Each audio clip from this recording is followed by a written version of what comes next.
Hello everyone, welcome back to my channel.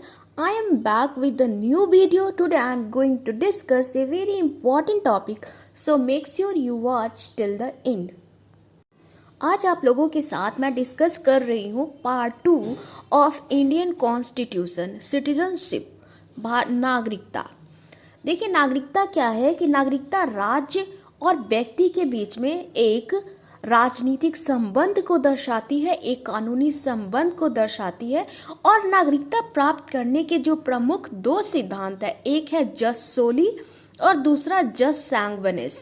जस सोली का मतलब है कि जन्म स्थान और जस सैंगविनिस का मतलब है कि राइट ऑफ ब्लड। ये दोनों सिद्धांत, एक जो जन्म स्थान और दूसरा वंश पर आधारित है।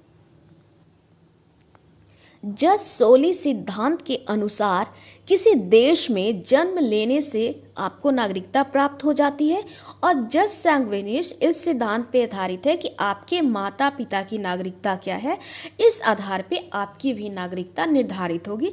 जस सोली का उदाहरण है यूएस और जस सैंगविनिस का उदाहरण है इंडिया। ऐसा देखा जाता है कि जो प्रारंभिक स्थिति थी 1950 से अगर हम 87 तक की बात करें तो जस सोली को प्रधानता थी, और 87 के बाद से जस सैंगविनिस को प्रधानता मिल गई है। जो आर्टिकल 5 है वो कब की बात करता है, जब कमेंसमेंट हुआ इस कॉन्स्टिट्यूशन का, और भारत का नागरिक कौन है वहां पे ये शर्तें बताई गई हैं।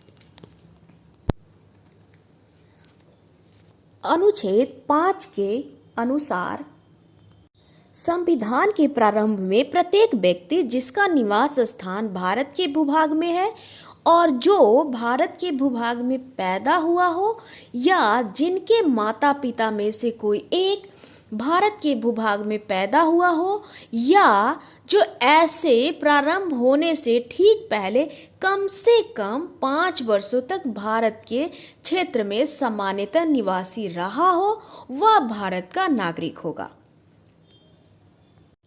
At the commencement of this constitution, every person who has his domicile in the territory of India and who was born in the territory of India, or either of his parents was born in the territory of India, or who has been ordinarily resident in the territory of India for not less than 5 years, shall be a citizen of India.